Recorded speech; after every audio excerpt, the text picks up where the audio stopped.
Buenas tardes, estamos en compañía aquí del colega y amigo abogado José Luis Reyes para tratar un tema que es muy importante en el proceso de enseñanza-aprendizaje y no es otro que la evaluación. ¿Qué es para usted evaluación, colega? Bueno, evaluación es el conocimiento que tiene una persona de cualquier materia, cualquier cosa que se ponga a ver o a investigar, y todo ese conocimiento que tiene esa persona evalúa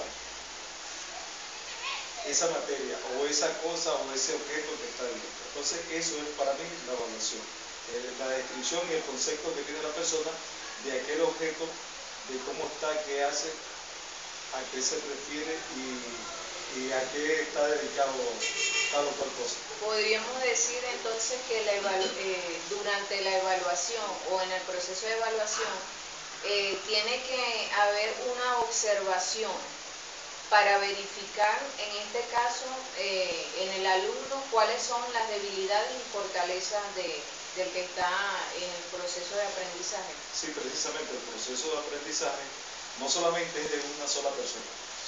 Eso es un feedback entre el estudiante y el profesor, entre el instructor y el estudiante. El conocimiento que tiene el profesor se lo vacía al estudiante, el estudiante va a reflejar ese conocimiento ante el profesor, pero también lo va a tener para sí, para aplicarlo en el ámbito territorial donde él se encuentra. No solamente es ese conocimiento para presentar una prueba, que ahí entonces entramos en el otro término que significa calificar. Es allí donde entra la confusión que existe, porque leyendo algunos autores hay una confusión entre qué es evaluar y qué es calificar. Es decir, que dentro de la evaluación está la calificación, mas en sí no se centra fundamentalmente en colocar un número o un porcentaje a algún estudiante para decir que se está evaluando.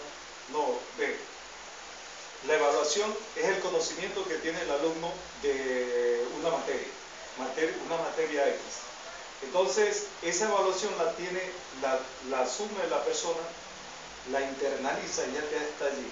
Pero resulta que esa persona, usted como profesora, usted como profesor, quiere saber el puntaje que le daría a ese conocimiento o a esa evaluación de la materia que tiene esa persona. Entonces lo trae para que haga un examen.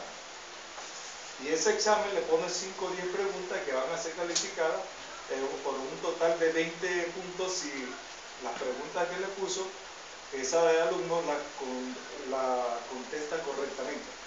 Pero resulta que el alumno puede presentar allí, no importa, voy a presentar para salir, porque me interesa es salir. Pero aquí es una cosa, el puntaje que le va a dar el profesor con la respuesta que le va a dar al alumno en ese texto o examen que le da. Y es allí donde el alumno puede tener 10 puntos, puede tener 15, 17, 20 o puede tener 9 o 6. Y aquí viene un valor, el alumno cae en un estado, yo digo que depresivo, por cuanto cuando uno va a presentar examen, dice, ay, yo no quiero que me raspen. Pero resulta que ya de por sí ya tiene esa presión de que lo pueden raspar. Y entonces, ¿por qué lo van a raspar? Porque no tienen conocimiento. Ese conocimiento que te dieron no lo saben, no lo has adquirido bien y no lo sabes manipular. O no lo sabes gerenciar. Entonces, manipular una cosa y gerenciar otra. Entonces, ve, no sabes manipular o gerenciar ese conocimiento o no sabes qué hacer con ese conocimiento. Pero cuando te ponen el examen, entonces puedes pasar de los 10 puntos o llegar ante los 10. Si llegas ante los 10 puntos, no sirve como estudiante, aplazaste la materia. Pero si pasas de los 10 puntos y si sobrepasas los 15, eres supuestamente un buen estudiante. Pero a veces resulta que hay algunos estudiantes que aplican algo que pueden sacar los 20, el copiarse, sí, pasaron 20, porque lo que le interesa es pasar, la nota que me va a dar el profesor. Pero el profesor también tiene que ver y tiene que darse cuenta de si el conocimiento que él le dio a ese alumno lo está empleando y lo está utilizando en su diario vivir, en su diario compartir, bien sea con sus compañeros en el aula, bien sea con el mismo profesor o bien sea en el sector o barrio donde vive esta persona, o en la sociedad misma, que es al fin y al cabo lo que se quiere. Porque ¿para qué te educas? Para ser un mejor ciudadano. ¿Qué vas a hacer con la educación? Bueno, aplicar esa educación en todos los puntos cardinales de donde me encuentro, en el este, en el oeste, en el sur o en el norte. Donde quiera el conocimiento que apliqué o que aprendí, lo voy a aplicar en cualquiera de esos puntos cardinales donde yo me encuentre. Eso es el conocimiento y esa es la evaluación que uno debe tener. Eso es evaluar lo que tú tienes, saber qué es lo que tienes, saber con qué cuento, qué es lo que he aprendido y no es que se me ha salido, sino que lo tengo aquí y eso lo voy a aplicar. Para mí esa es la evaluación. Ahora, otra cosa distinta, la puntuación que uno recibe a través del examen. Que la puntuación vendría siendo en sí la calificación. La calificación. Entonces podríamos decir que dentro del proceso de evaluación debe haber una observación constante de cuáles son las debilidades para mejorarlas en el estudiante o en el alumno y de cuáles son las fortalezas para afianzarlas y llevarlas a que el alumno convierta esa fortaleza en herramientas para mejorar su proceso educativo. Sí, naturalmente. Justamente el conocimiento son las herramientas que le dan a una persona para que pueda ejercer o trabajar su vida o su proyecto de vida durante el tiempo que vaya a tener en este mundo terrenal. Pero también esa evaluación es la que tiene que hacer constantemente el profesor o el maestro del alumno de la materia que le está impartiendo. Y esa evaluación va a estar constante, no va a ser la puntuación, sino cómo el muchacho interpretó la materia, cómo la está aplicando en su quehacer diario y qué va a hacer de él. Entonces, las debilidades que pueda observar el maestro o el profesor en ese alumno es donde él va a empezar a aplicar los métodos para que este muchacho o este alumno pueda levantarse como tal, como lo quiere el profesor o como lo quiere el maestro, cuando son buenos maestros y cuando son buenos profesores. Porque hay algunos maestros y algunos profesores, ustedes me disculpan, pero es así que no les interesa cómo está el alumno, porque es el pasar o el raspar o el no aprobar la materia o no aprobar el año. Pero el problema es que a usted lo pusieron allí como un maestro porque tiene conocimiento, lo pusieron profesor porque tiene conocimiento, y ese conocimiento se lo van a pasar a estos jóvenes o a estas personas para que también lo adquieran y lo multipliquen, porque a veces el gran problema es que yo estoy estudiando para ver cuánto saco cuando me hagan el examen, más no lo que yo he aprendido para yo seguir allí. Son dos, considero que son dos vías, una del puntaje y otra del aprendizaje. Y entonces es allí donde está la situación. El maestro tiene que estar en una constante evaluación de su alumno, de cómo es o cómo era antes de entrar, cómo es durante los 2 meses que tiene y cómo es para el tercer mes o un trimestre. Por ejemplo, si hablamos de la universidad, en un trimestre, cuando viene la época de presentar el examen, ¿qué ha cambiado en esa persona? ¿Cómo ha tratado a esa persona? ¿Qué provecho le ve el profesor a ese alumno?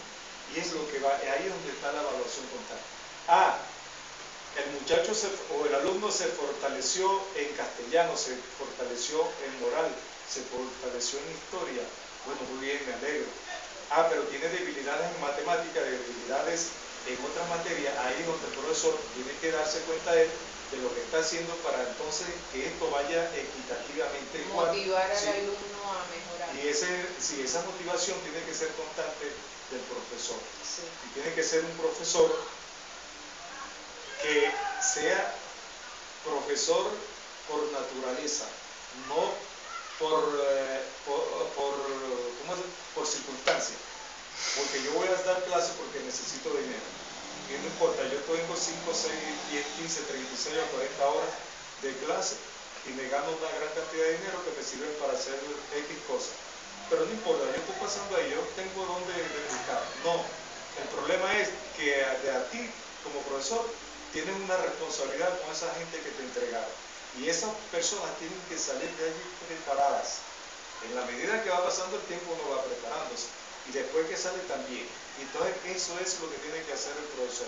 El profesor tiene que sentir en carne propia la debilidad de sus alumnos. Y ponerse en el lugar a veces de los alumnos, porque a veces hay alumnos que tienen problemas en su casa y por eso es que salen aplazados. Hay que darle oportunidades también. Sí, es eso. También algunos profesores dicen que ellos no tienen nada que ver con lo que le está pasando al alumno en la calle o en cualquier parte. No, si yo considero que el profesor es padre del hijo, es madre del hijo, y ese alumno son hijos. Entonces tiene que velar por el buen funcionamiento de ese muchacho, porque lo que está creando es una nueva personalidad. Y no quiere usted, como profesor o como ciudadano, que las nuevas generaciones sean preparadas, las nuevas generaciones tengan buenos conocimientos, las buenas generaciones se desplacen de una manera mejor que las que están ahorita. Entonces es eso, entonces depende del profesor cómo va a ser la vida de este alumno, esa calificación y esa evaluación. El profesor es una de las personas que deben estar siempre atentas a la evaluación de ese alumno. Evaluación es el diario vivir del conocimiento que le da esa herramienta, cómo la está utilizando. Si la está utilizando en beneficio propio o si no la está utilizando o si no la sabe utilizar. Entonces es allí donde juega un papel importante el profesor para ver la evaluación y para luego hacer la calificación. Que son y hay algo muy importante que usted comentó hace algunos instantes sobre que el profesor no tiene que ejercer esa carrera solamente por el dinero que va a percibir, sino debe de ejercerlo porque le nace hacerlo y porque eso le traerá una satisfacción, ya que la evaluación que se hace en ese momento en el proceso de enseñanza-aprendizaje no es solo como creen algunos profesores que yo estoy evaluando al estudiante. En ese momento yo también me estoy evaluando porque si el estudiante sale mal o el estudiante no tiene interés por el estudio, yo también tengo parte en eso porque no estoy utilizando las herramientas adecuadas para motivar al estudiante a que mejore, a que continúe.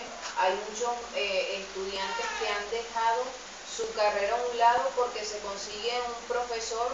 Pasa mucho en la carrera de Derecho en el primer año. Se consigue un profesor en el primer año, como nos pasó a nosotros, afortunadamente no llegamos a la meta, pues, que hostigaban al estudiante con sus comentarios y el estudiante tenía miedo. En vez de darle confianza para afrontar, no es fácil el primer año de Derecho, porque son muchos, es como mucho contenido que tienes que leer y eso te lleva a otra cosa. ¿Qué opina usted en ese aspecto? Primeramente que la vida del estudiante siempre va a tener obstáculos. Siempre hay obstáculos. Y nosotros cuando estamos mentalizados que vamos a tener esos obstáculos es cuando más vamos a enfrentar. Y vamos a estar siempre prestos para cualquier cosa. Como tú dices que el examen, el primer año de Derecho, ¿cómo no? Claro, atosigan a uno con tanta, lo presionan, lo coercionan para ver si tú pasas, porque son presiones psicológicas, para ver si tú las superas, para ver hasta dónde estás. Y que son cosas que uno lo va a ver en la vida después a diario. Por eso es que uno tiene siempre que estar preparado para todas esas cosas. Pero el problema no es que el profesor venga con esas actitudes de sacar tratar de sacar al alumno. Podrá decirle, mire, a nosotros nos dan, bueno, esa es mi opinión particular. Yo sé que me entregan una cantidad de jóvenes para educarlo en cierta materia, entonces yo no voy a tratar yo voy a tratar todo lo posible para presionarlo para que ellos se salven, ¿no? Cuando debo más bien motivarlo para que en vez de tener 20, 30, que vengan al salón 50 o 100. Porque entonces con la motivación que yo le doy a estos que están aquí, 30 o 20 o 40, entonces ellos se van a sentir motivados y van a llevar eso a la calle con el grupo de sus amistades y ellos van a sentirse muy bien. Oye, yo quisiera tener un profesor como ese, yo voy a ir para allá. Esa motivación los lleva a sentir amor por la educación, porque a veces muchos dicen que la educación no es buena, porque hay que leer. Por lo menos a mí me decían que cuando estudié en el Liceo Cruz del Valle Rodríguez, que tú te vas por humanidades. No, chico, eso no sirve. No sirve, eso es flojera, eso no. Yo le digo, no, cada quien por lo suyo. Ah, bueno, ve, ahí desmotivan a uno. Pero no, el problema es el proyecto de vida que yo tengo y lo que a mí me gusta. Yo voy a salir adelante con lo que yo quiera. El que trabaja lo que quiere nunca es esclavo, porque está trabajando con amor. Y los maestros que trabajan por amor a su profesión nunca van a sentirse mal y van a dar todo lo que tienen por esos alumnos que tienen. Ahora, el maestro profesor que trabaja por el dinero no va a trabajar con amor. A él poco le va a importar si aprende o no aprende, si el muchacho no sigue o sigue. ¿Y cuál es la situación? Aquí vengo cuando aplicando la ley del pastor, el pastoreo. Cuando un pastor tiene unas ovejas y si le pierde, tiene 90 ovejas, y si le pierde una, deja las 99 allá arriba y va a buscar a esa que se le perdió, porque las quiere todas allí. Cuando usted ve a un profesor que uno de los alumnos está aquí y se motivó, mira, no vino fulanito, no sabe, tranquilo, ¿no? Cuando debe ser todo lo contrario. Si ella empezó conmigo, yo lo voy a motivar, lo voy a buscar. Aunque algunos dicen, no, ese no es mi problema, sí, es tu problema, porque ese muchacho empezó contigo. Claro. Vamos a buscar, vamos a ver qué es lo que tiene, en qué te puedo ayudar, qué puedo hacer por ti. Y eso es pues cuando la educación la lleva uno por dentro. Cuando uno no está pensando en cuánto me va a quedar allí, qué es lo que en el interés. El interés es por formar a la nueva persona. Eso es el interés, ese ser humano que necesita que se desplace en una vida mejor y con ese conocimiento que cada uno de nosotros queremos tener. Y que ocurra un cambio de conducta dentro de ese, porque el profesor básicamente tiene que buscar eso dentro del proceso de enseñanza-aprendizaje, hacer que el alumno considere que debe hacer un cambio en su conducta. Sí. Ok, tomando en cuenta todo lo que hemos comentado, ¿qué importancia usted le ve a la evaluación o para qué se evalúa en el proceso de enseñanza-aprendizaje?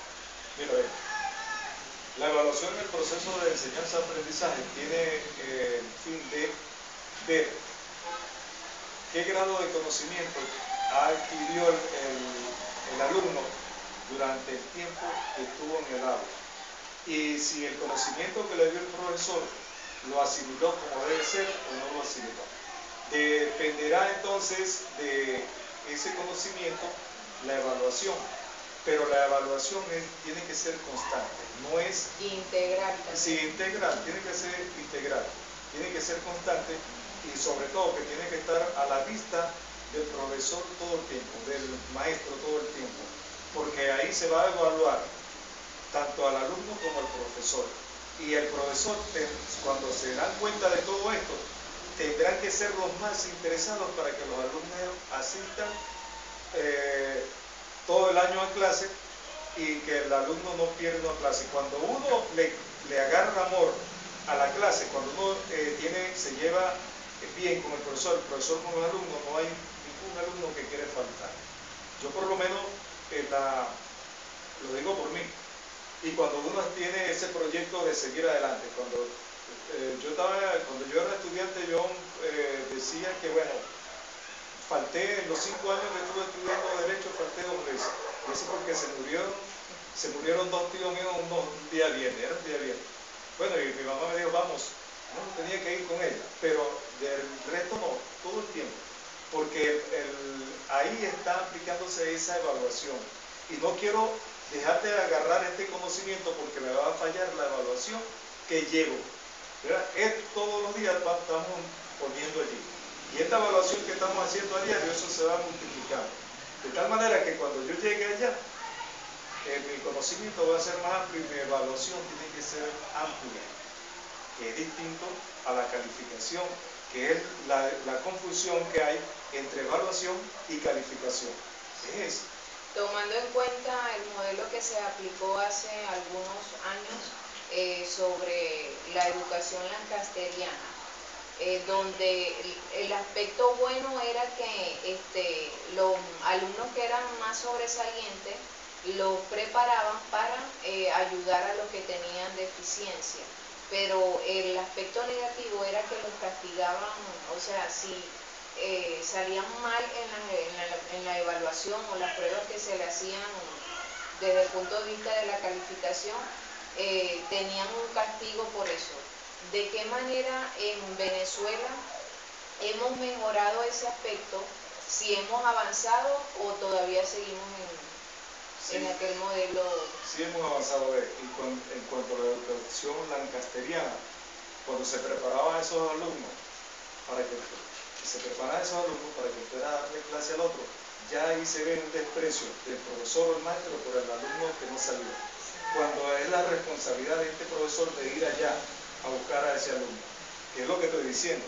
Si un profesor tiene interés para que el alumno aprenda, para que el alumno siempre esté en esa constante evaluación, no lo va a dejar solo, porque lo va a mandar a otro que haga el trabajo que él como profesor no está haciendo. Entonces, es un desprecio que se hacía hacia ese alumno que no rendía. Y las burlas que hay, porque a veces cuando los compañeros de clase en mi tiempo, que veían a un estudiante que no cumplía con las evaluaciones o era deficiente en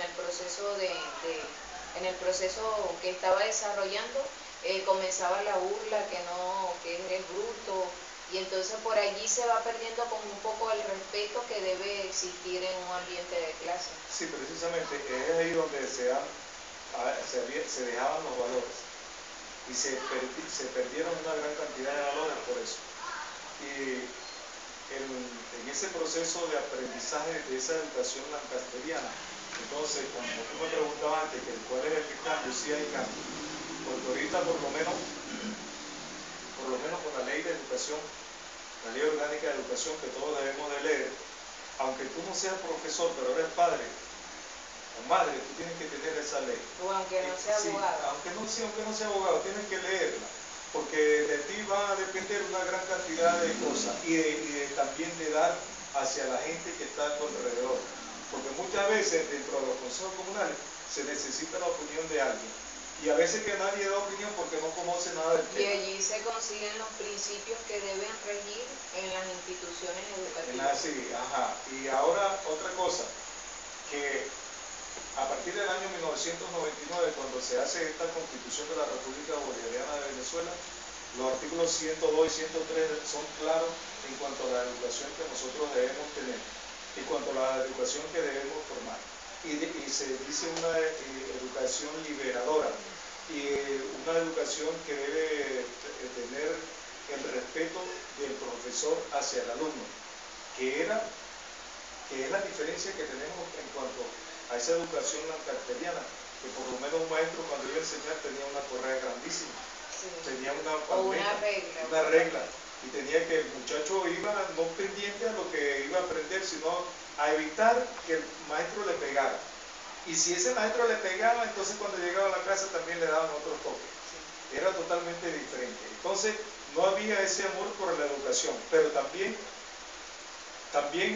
uno se pone a investigar, a leer por ahí y llega a la conclusión de que anteriormente en los procesos no les interesaba que una gran cantidad de personas tuvieran el conocimiento que debería tener como ciudadanos, que supieran leer y escribir.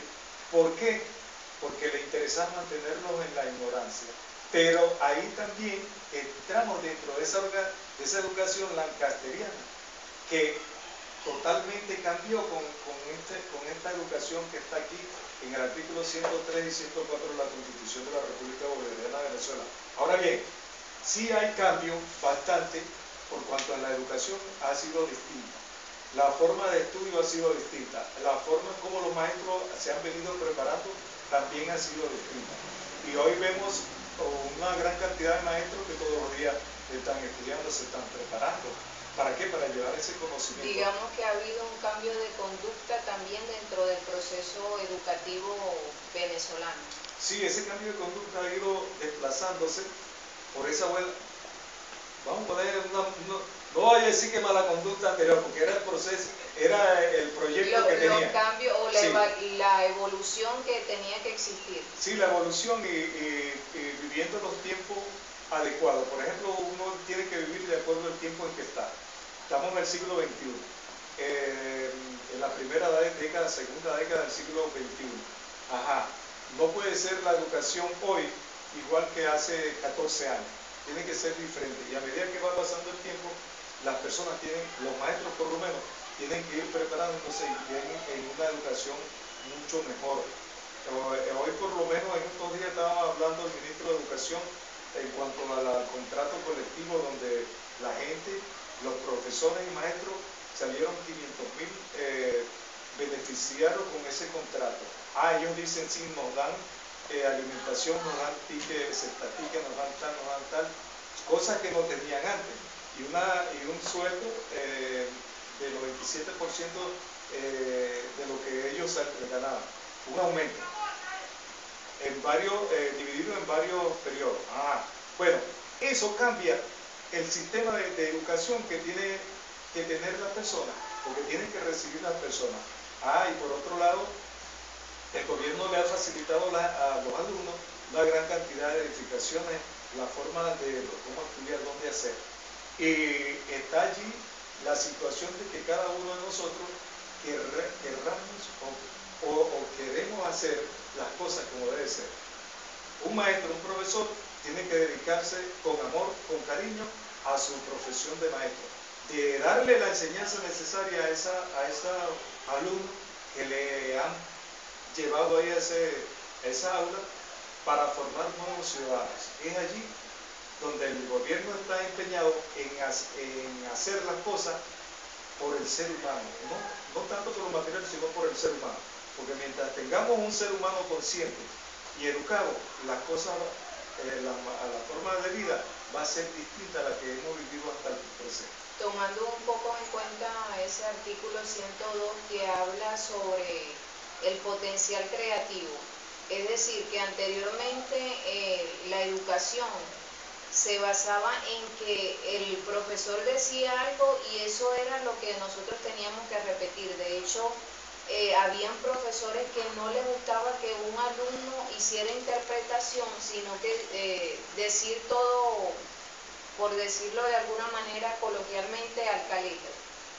Entonces, en este momento, ya pasando por los diversos modelos que tiene la educación, en un modelo constructivista que se está desarrollando ahorita, el alumno tiene digamos que la facultad de poder crear e interpretar y poder dar su opinión, pero libre, y de que esa opinión que esté dando él sobre algún tema que se esté tratando no sea tomado en cuenta como que no, tiene que ser esta definición porque esta fue la que dije yo y esta es la que vale. No es así. ¿Qué opina usted sobre eso?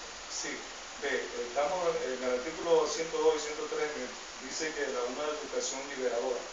Pero esta educación liberadora es, claro, es eso lo que tú estabas diciendo ahorita, dice Caletre que le enseñaban a uno que si tú te faltaban 4 palabras aquí, entonces se te olvidaba lo demás. Sí.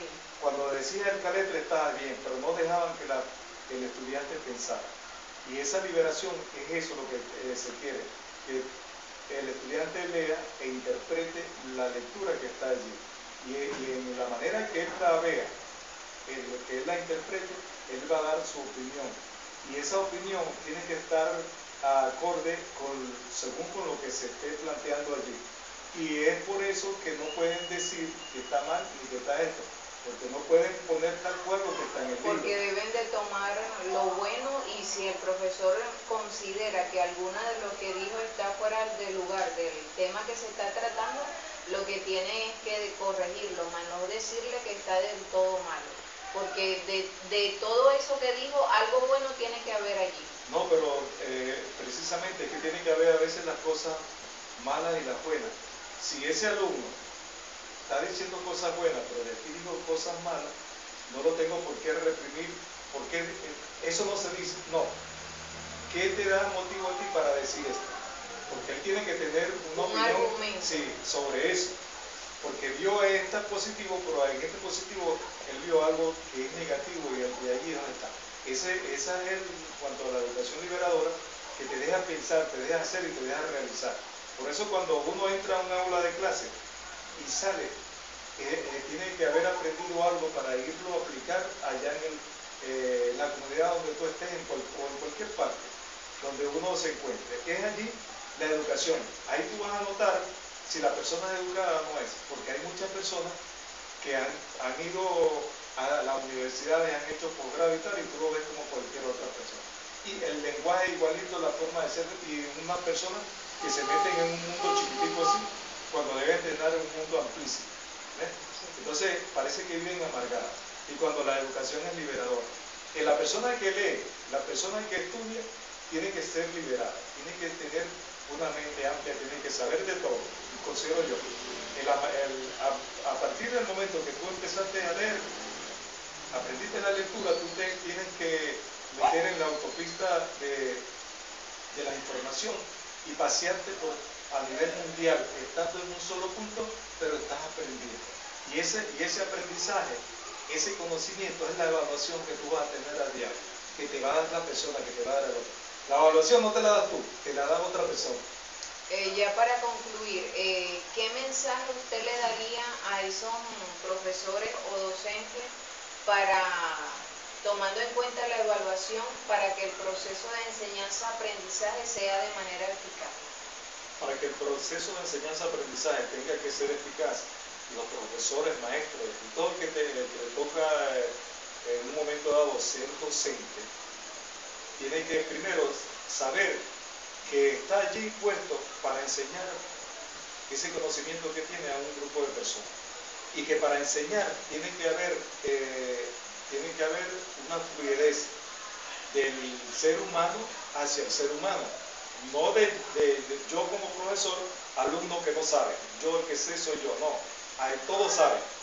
Lo que pasa es que a veces hay algunos el que dirige, pero entonces en esa dirección lo invito a ser humilde, sencillo y que puedan compenetrarse con sus alumnos para que puedan así esos alumnos adquirir ese conocimiento que ese profesor viene a darle en un momento dado. Y van a ver que la situación va a ser diferente. Acuérdense que hablamos de la educación lancasteriana, que es una educación de presión, de golpe y de castigo, todo. No, aquí la cosa va a ser al contrario, va a ser una educación de amor, de comprensión, de tolerancia. Y de allí, de esa manera, es como la educación tiene que ir levantándose, tiene que ir hacia arriba. Y nosotros de ahora en adelante, todos los maestros y profesores, tienen que ser diferentes a estos otros maestros y profesores. Y tienen que vaciar esa educación, ese conocimiento en todos sus alumnos para que la evaluación sea siempre, no una vez. Un proceso continuo. Un proceso continuo. Entonces podríamos decir que como conclusión, la evaluación debe de ser un proceso donde se mantenga una observación constante sobre el alumno de cuáles son sus debilidades para mejorarla y cuáles son sus fortalezas para mantenerla, y que el profesor debe estar dispuesto a colaborar con el alumno y motivarlo para que ese alumno pueda seguir en su formación. Bueno, colega, muchas gracias por su intervención. Saludos.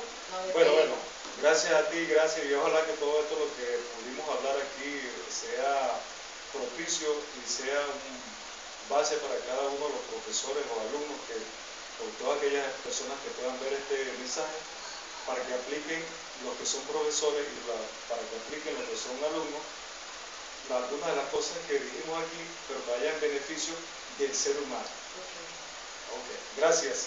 Hasta luego.